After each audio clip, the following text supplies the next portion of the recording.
What'd you say? I said cue the Halloween music.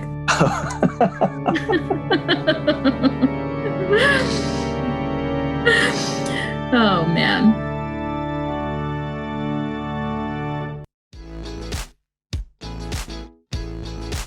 Hey everyone, thanks for listening to Eyes on the Road podcast, where we help you navigate the college and career journey. My name is Robert Ortiz, Director of Family Engagement for College and Career. And I'm Camille Ehlers, Director of Corporate Relations and Career Services. Well, Camille, today is our first episode of the month, and so episode 4 of season 3. And so for the month of October, we have dedicated this episode and the next 2 episodes to be all things financial aid. But today is our introduction to financial aid. So we're really excited to have Yanadira Mendez-Magaña on the show, and she'll introduce herself later. And so we're excited for that conversation.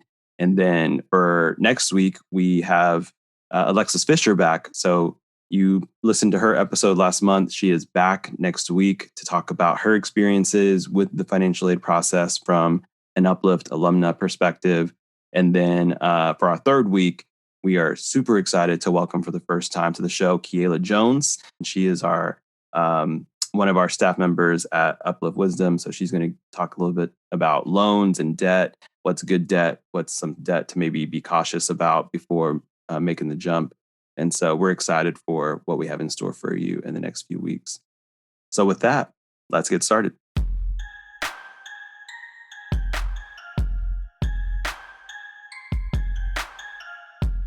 And for a special treat for this episode, we have Yanadira Mendez-Magaña, who is no stranger to the Eyes on the Road podcast. If you have been listening since season 1, you would know that Yanadira was our host of our Spanish podcast for Eyes on the Road.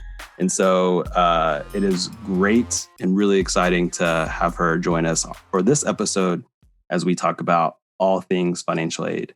And so I won't steal her thunder of introducing herself and her background, but Yanadira has the unofficial title of financial aid expert within Uplift Education. So we knew we could not pass up the opportunity to have her on the show as we talk about financial aid this month. So Yen, welcome. What a lofty title, the financial aid expert. Oh my gosh, it's like, I would share that title with a lot of people at Uplift. I mean, I'm just feeling really grateful to be here. Thank you guys for having me. Super, super happy to have you. And thanks for agreeing. I know you'll get into it, but you got a new position this school year. So I know there's a lot with that. And so for you to make time for us, we're just super grateful for it. But with financial aid season, I think of it as appropriate timing for October being the start of financial aid season because it aligns with spooky season. And there'll probably be some spooky music playing behind me right now as I go back in and add it to the conversation. So, Yeah. But I mentioned that because, it can be a very scary and complicated process. And so, which is why we are dedicating our 3 episodes this month to talk about it. And with this episode being the first of the 3.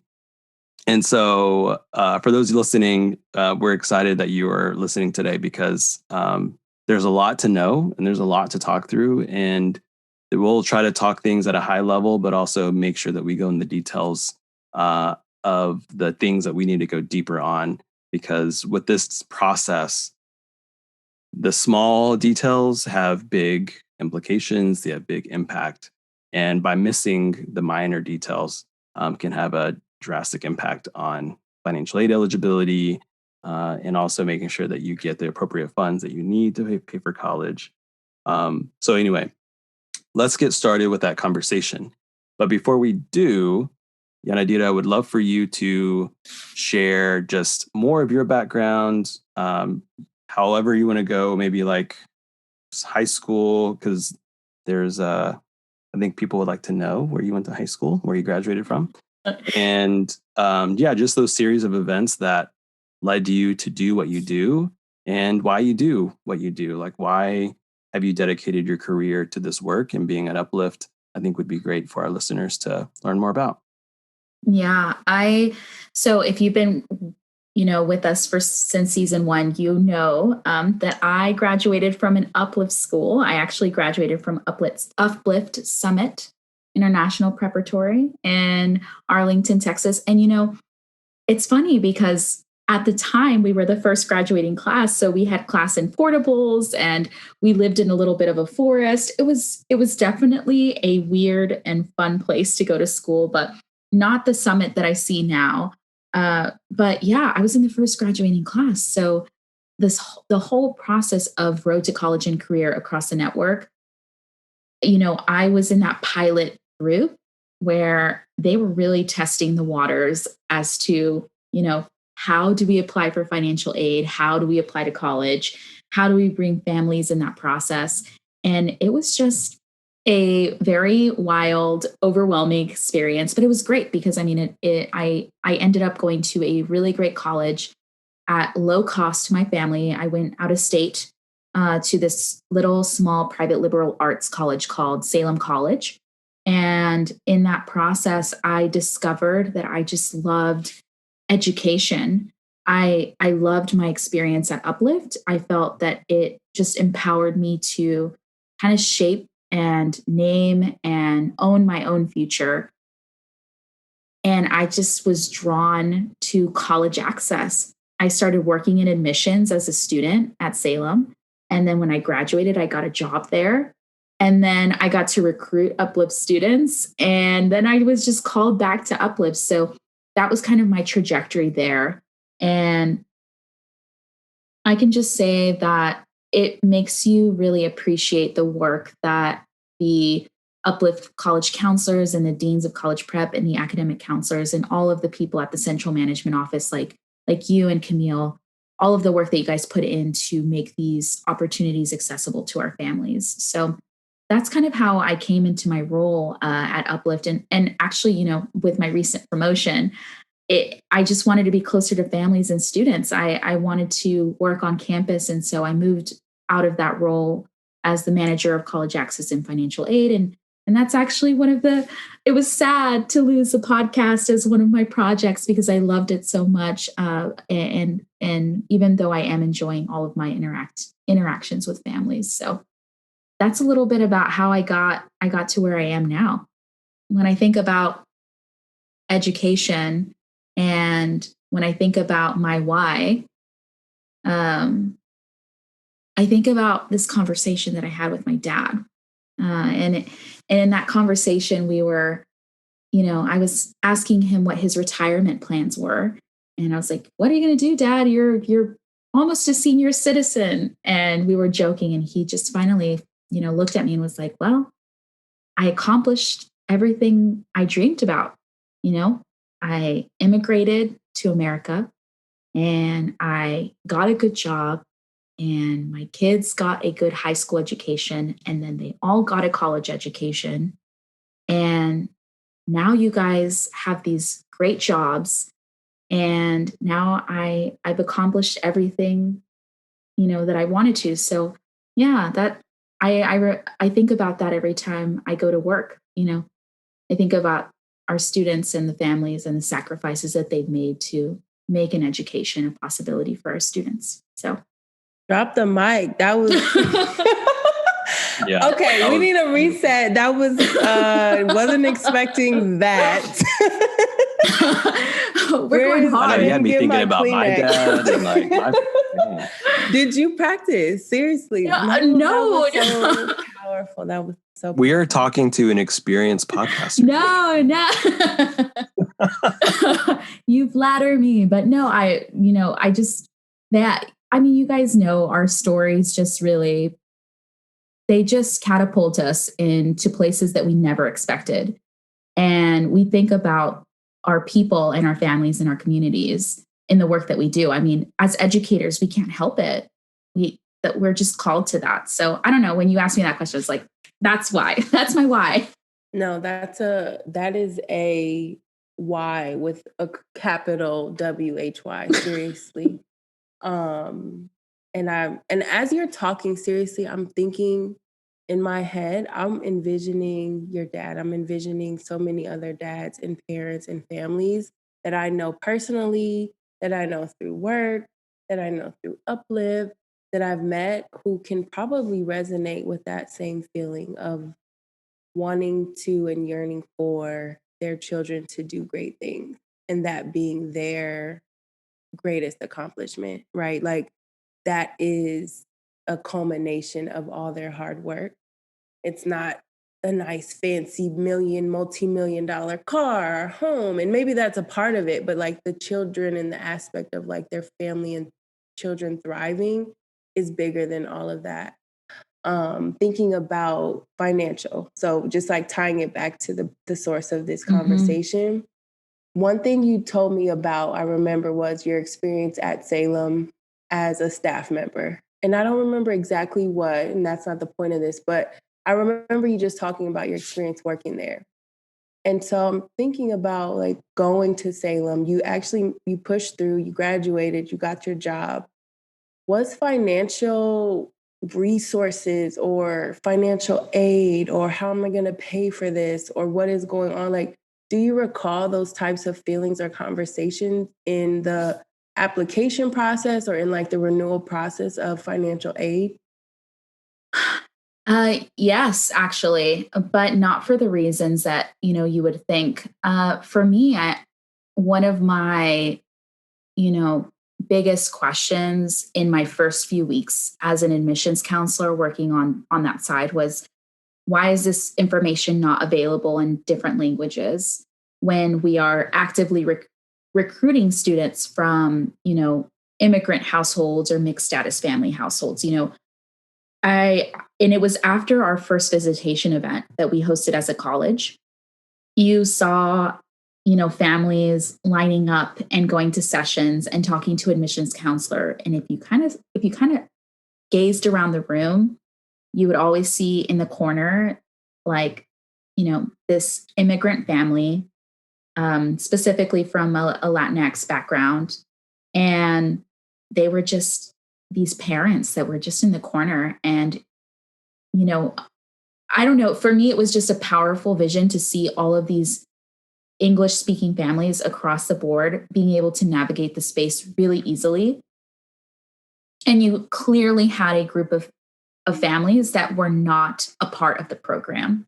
Like they took a day off of work or made the time to come to an admissions event and spend 6 hours with us. And not a single program was available in a language that they spoke. Like they cared about their kid. They cared about their young woman attending a very exciting, experience at a local college or a neighboring college, and they had nowhere to go. I mean, and so I got to work. I mean, I started meeting with the financial aid officers. I started meeting with the admissions counselors. I started creating resources. I created an event within an event for our Spanish speaking families. And it just kind of like, it fell onto my lap, I guess, in a way, but I also kind of chose that as an experience. And I just have kept going in that space ever since. So. Wow. So do you feel like your intuition guides you in that way in your work? Yeah, absolutely. I think really listening to the people that you're working with and really taking time to learn about their experience and their concerns and their questions and their fears. Because I think the college application process is a really vulnerable space.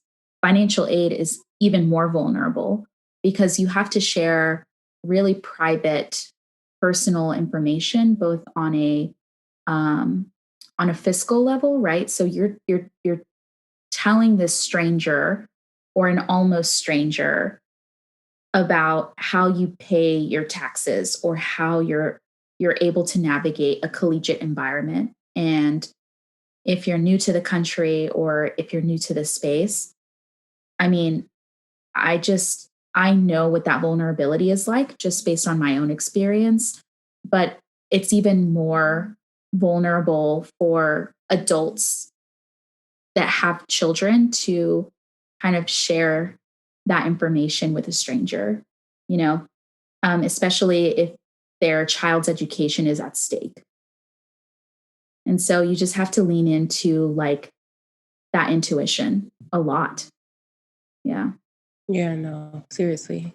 Thank you for sharing that. I Mhm. definitely I can't experience it, from your eyes, but I definitely can feel like that, your presence and you just taking action potentially had like an impact on a family or a student in a way that they may have felt was just something they didn't know about or didn't know Mhm. existed, or maybe they just lucked up, right? When it's actually someone like grinding on the back, in the background, like making an effort. You're not on the flyer like, hey, this didn't exist before I came here.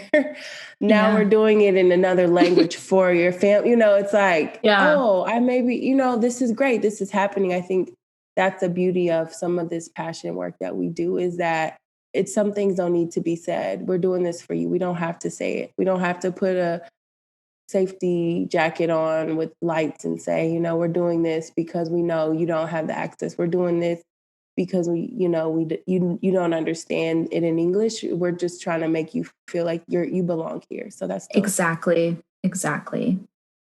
Yeah. Right. Well, and I think about the terms that are associated with the financial aid process, even TASFA, FAFSA, verification, tax income, like all these different types of terms, is like a new language.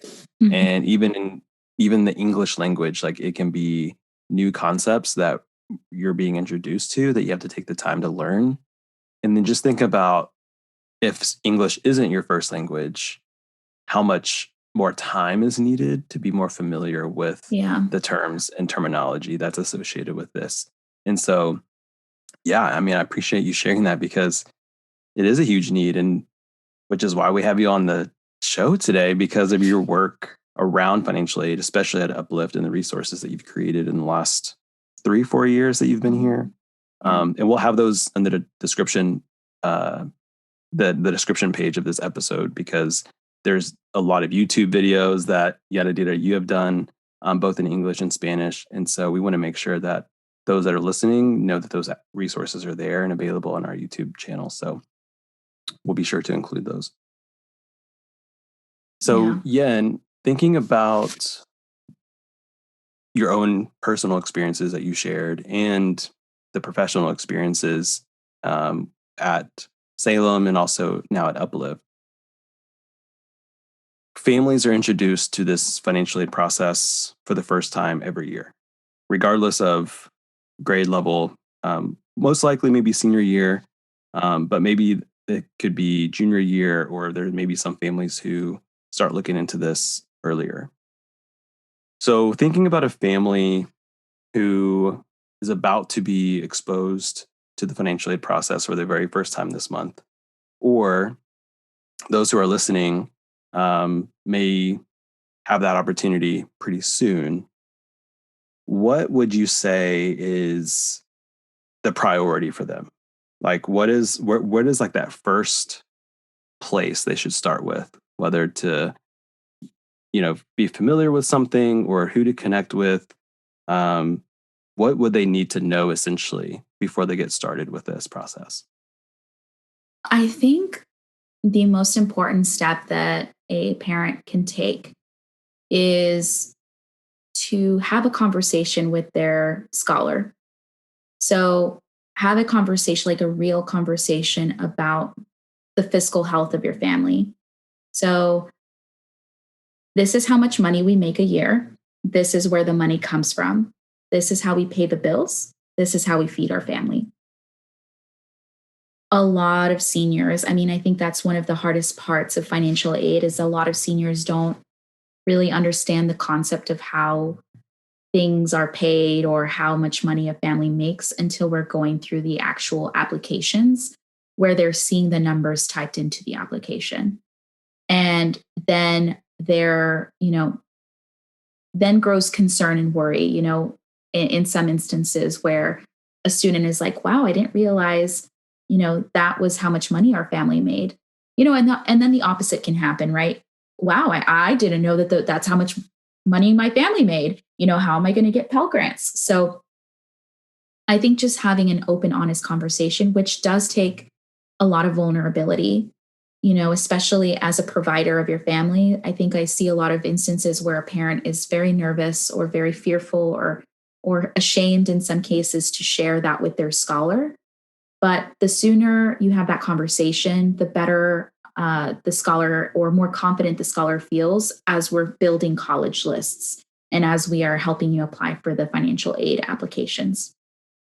Now, in terms of, what other steps you can take, I think it's never too late to start a savings account.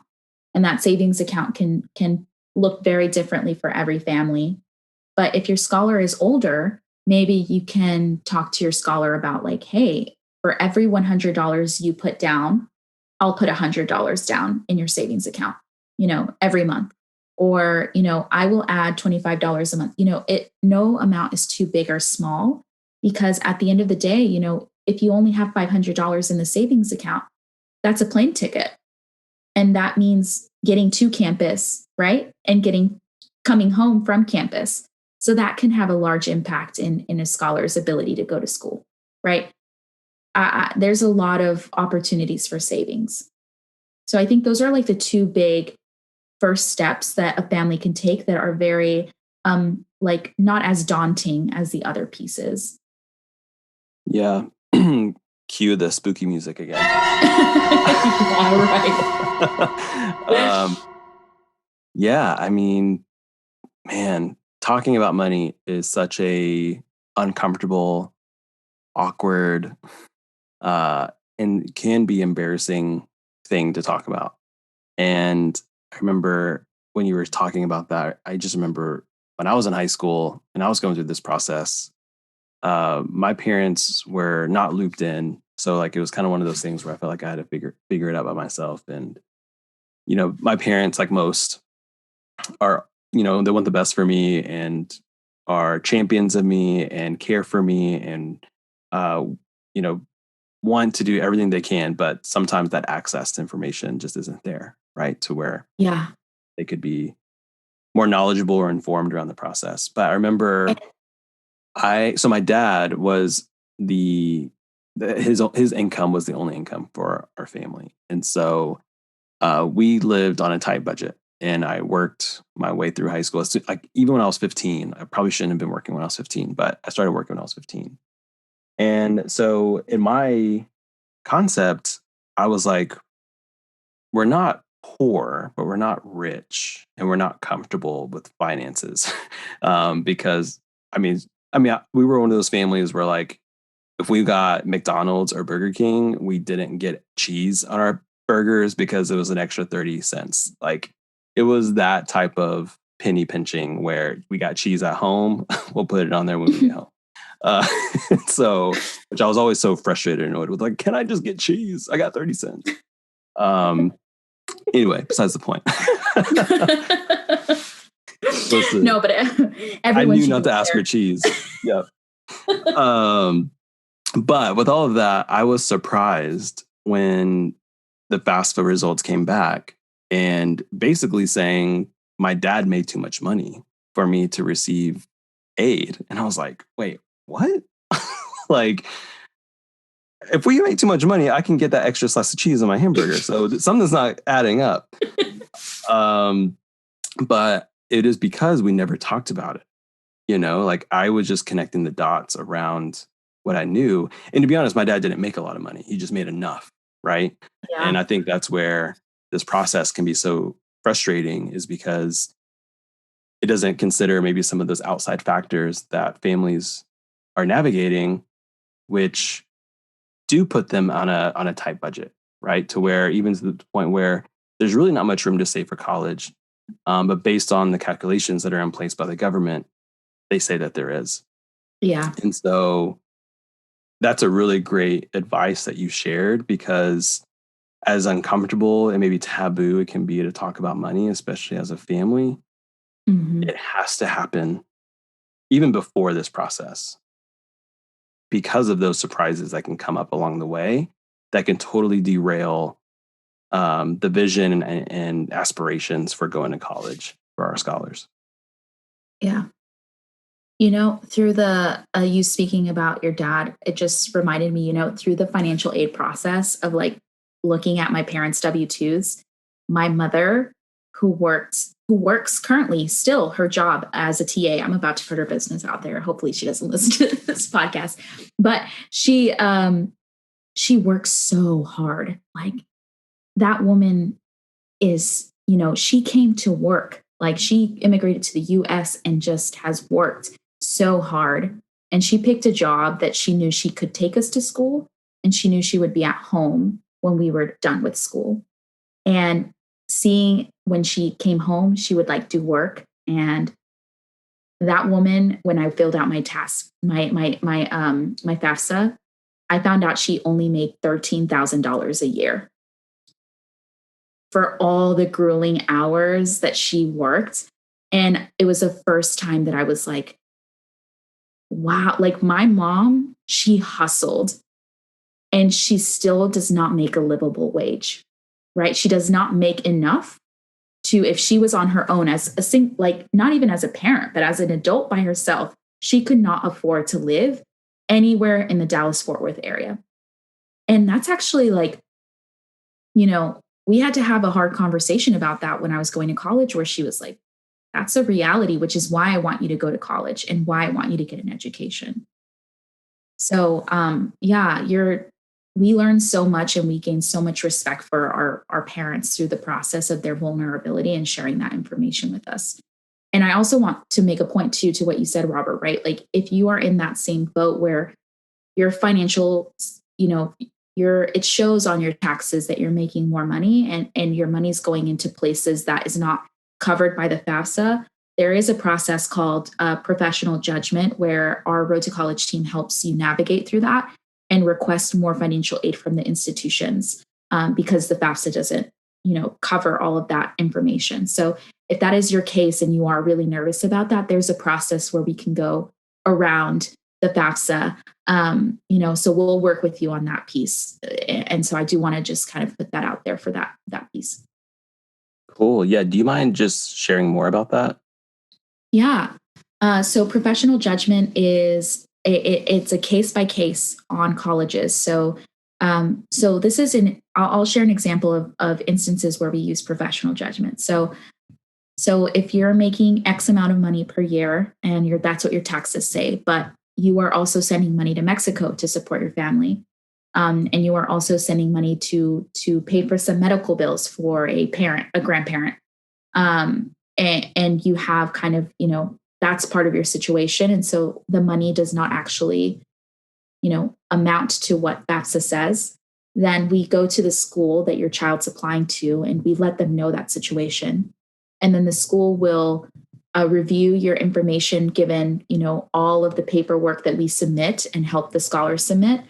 And then they, in a lot of spaces, it's actually common for them to award more aid to your scholar. So it depends on every institution because it has to be case by case. There's no formal national process, but we do take the time to go through that process with each of your scholars, should that be the case. Thanks for sharing that. I did not know about that piece in the process. So that's news for me. So yeah, thanks for bringing that up because I feel like a lot of our families may be in a situation like that where some expenses just aren't captured in the FAFSA application that they are obligated to. So that's, really helpful. Especially this year, right? Because the pandemic took a lot from all of us. We had unexpected bills and some of our families lost jobs and, some of our students had to start working to support their families. So this is definitely the year to submit paperwork for that kind of stuff. Yeah, I feel like when you were talking, professional judgment piece is probably one of the least known concepts that, let alone families and parents and families know and scholars know, but even and I wouldn't say professionals, like if you're a professional, right, in financial aid like you, I imagine that that's something that's in your nomenclature or whatever, you understand the basic understanding at least of what it is. But this is honestly the first time I'm even hearing about it. So I'm like, this is the title of our podcast.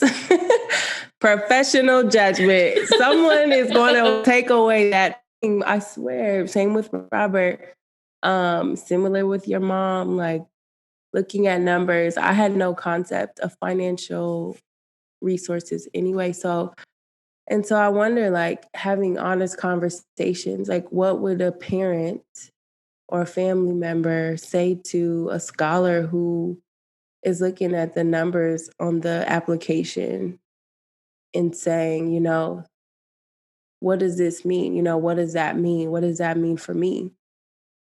Even if it is, I make too much or I make less than, what about, like, what are, for families or for parents or for anyone listening, when you're not talking about financial, like what I earn, or like being that vulnerable, for someone who isn't vulnerable or who isn't ready to open up, like, is there a way that you found kind of eases them into it? Like, what is like a way to kind of ease someone into saying, let's talk about this uncomfortable topic, which is my financial status? Oh man, that's a really, really hard question. And it's hard because we have parents across the spectrum of whether they want to take full advantage of the one-on-one meetings that we offer to families through the financial aid process. We have parents that like just completely do things on their own, and they ask us questions when they have questions. And that's okay. If that's where you're at, we can meet you where you're at. And then we have some parents that they do schedule the meetings with us, but because they don't know what questions to ask, know what they don't know, right? There are known unknowns and unknown unknowns. I learned that in my grad school program. But so they don't know what they don't know. So they don't know what to ask. And so part of the process of meeting with families is just kind of gauging, asking questions to see what they know. And then even if they act very confidently and like they have it all figured out, I always approach the conversation with, we're going to have this conversation like you're at a beginner level, because sometimes through that process, even I learn things, and you ask questions that I don't know the answers to, so we're going to look it up right now. And I think as an educator, it's really important for even us to be vulnerable and for us to be approaching the conversation as we're going to learn and take away something new, because that's what happens every time I meet with a family. And so if you're someone that you're not ready to be vulnerable, that's okay. We will meet you where you're at. Just come and sit down with us and have a meeting. And, we will ask you all the questions and help guide the conversation with your scholar. And if you're not ready to have that conversation with your scholar, we can meet individually first, and then we can bring the scholar when you're ready. That's really what I love about Uplift and the Road to College and Career team, is because there is that consideration that we have in this process. And to where there's that flexibility, it doesn't have to be like one shoe fits all type of situation. I love that you just mentioned that, Yanadita, where it's like, we'll meet with you just by yourself without your scholar, if that's going to help start the conversation, right? And a lot of it has to do with, we understand the fears, the vulnerability, the discomfort, and I'll just name it too, like the distrust that families have with this process, because it is tied to the government. And especially for communities of color, or minoritized populations, those who have been disenfranchised by government systems, those lived experiences are tied to this process because it is still associated with the government. And so for some, there is that natural distrust, and there is that natural fear of, if I give you my information that I have worked so hard to keep private, how is Uncle Sam going to use this against me? because you're having me put this in an online application or put it on paper that's going to reveal my personal information that I'm really not sure how it's going to be used. And that's a real fear that I think is validated for families if they have it, because of the historical experiences that were lived with different systems that were Yeah. associated with government. Yeah. Yes. Literally. I mean, not even, and I'm going to add another layer. Like, if they don't know us in the Road to College team and they haven't been, for whatever reason, they have not met us, and it happens all the time, right? We don't meet with every single family before they get to, those financial aid meetings. Do they even trust us as, Uplift people, right? I can speak for myself and I can speak for my team that, and I can speak to everyone that I've met at Uplift. We do have the best interest of our families at the heart of the work that we do. That's why we're at Uplift. That's why we work in education. That's why we work in Road to College and career.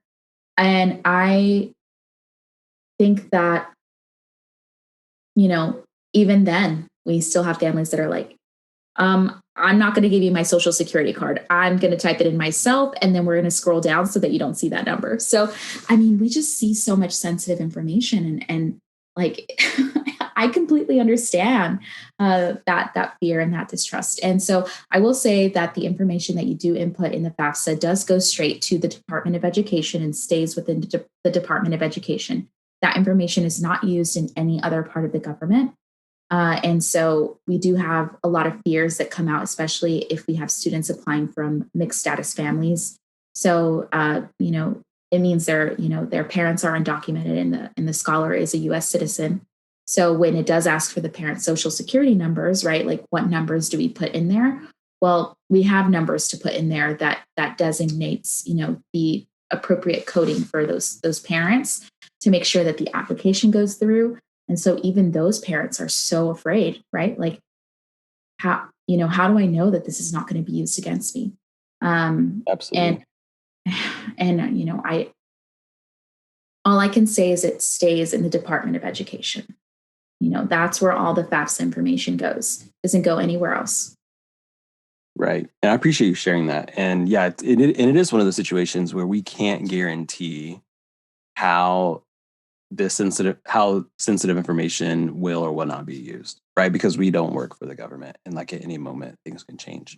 But what we can know is that historically we've known and we've understood and we've seen, your point, that information stays with the Department of Education, and that what we've known and what we've seen historically is that the information that is shared has not been used to families' disadvantage or for their harm, right? And so I think that's what we can lean on, is that historical context, and to know that we've recently have seen some harsh policies with, I would say we've seen some harsh policies with previous administrations, to where that would have been probably prime opportunity for things to be used against some various populations, and we still didn't see it then. And so, Yeah. I think the history can assure us, and can assure families who are feeling some of that distrust and hesitation that that has not happened. We can't say that it won't, but we feel pretty sure that it's in good hands, so to speak. Agreed.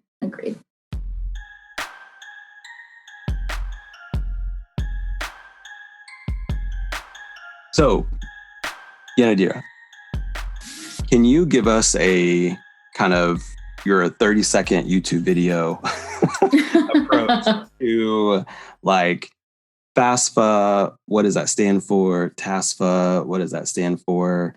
Why is that? Why are those things important? Why should families be knowing about those applications? And yeah, what's the value to see those processes through? Yes. Okay. So FAFSA is the free application for federal student aid. It is the way that scholars receive money from the federal government for to receive Pell Grants, which is free money, and loans, which is borrowed money. And so that application is actually only open for U.S. citizen students. So those students that were born in the U.S. or have U.S. residency or have proper documentation that they are here in the country, and they have been identified by the US government as they have a visa here, they can qualify for the FAFSA.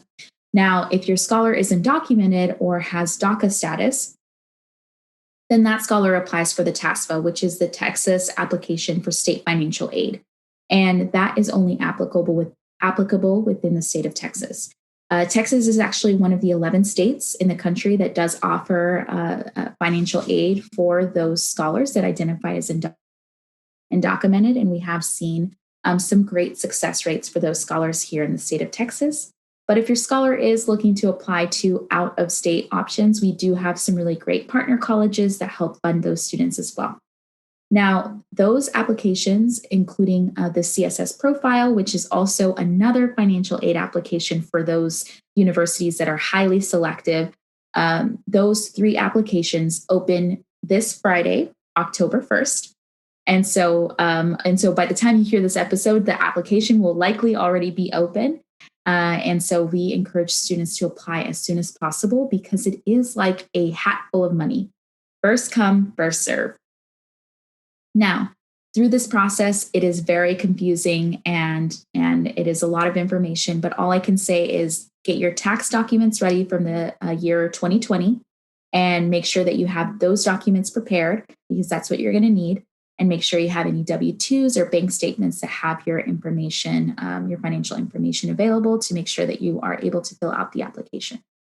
Now, if you have any questions whatsoever, you can always reach out to the Road to College and Career team at any of your campuses. You can reach out to college counselors, to the dean, to the academic counselors, and we are here to help you apply. Now, the last thing that I'm going to say is it is now a Texas state law for your scholar to apply for for the TASFA or the FAFSA as a graduation requirement.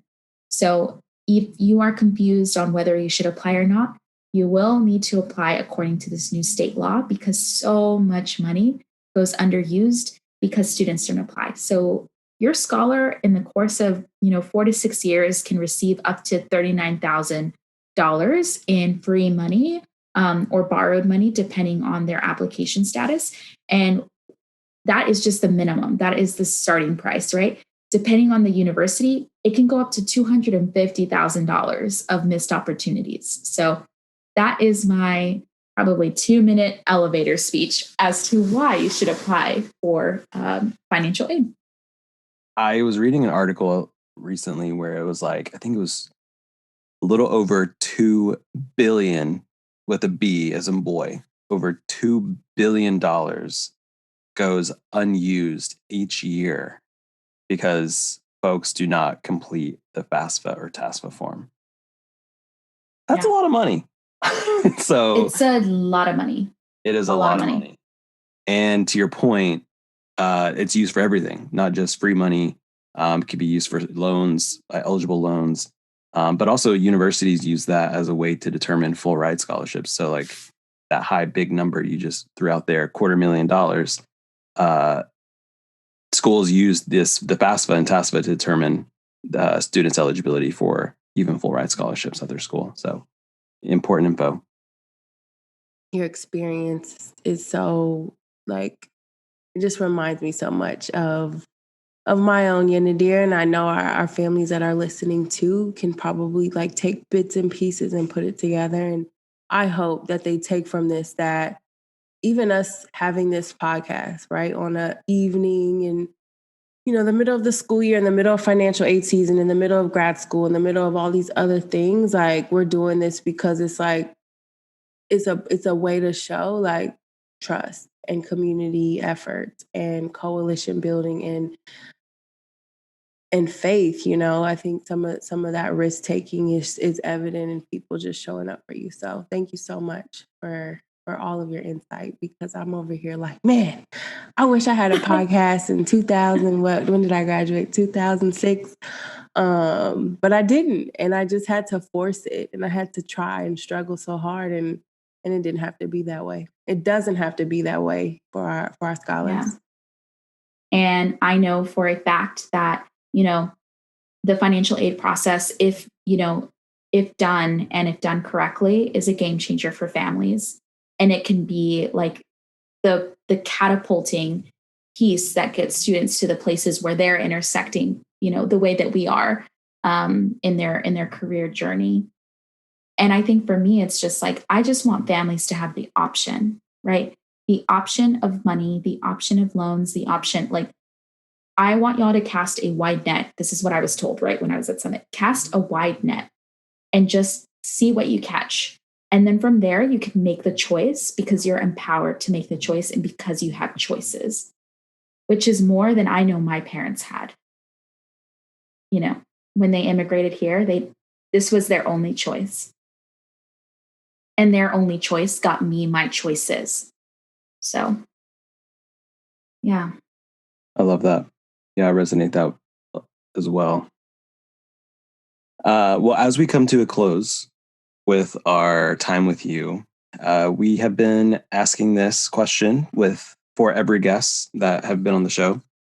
And essentially just comes down to, what is something that you know now? Could be financial aid or maybe just the college going experience in general. So what is something you know now about this process that you wished 11th grade, 12th grade Yanadira and her family knew, that you think would have made things easier or would have just given you more agency through this process? That you're going to be really, really, really grateful for your parents. Like, I know that in that moment they were annoying and they were overprotective, but they made every sacrifice and every decision to give you the life that you have now. And I have a lot of privilege now as someone who has a college education and is in a grad program and has a full-time job and owns a house and, you know, is going to get married, that I have because of everything that they did to get me to a place where I am, you know, just navigating the world with a little bit more security. So thank you, I guess, thank you to my parents for doing that.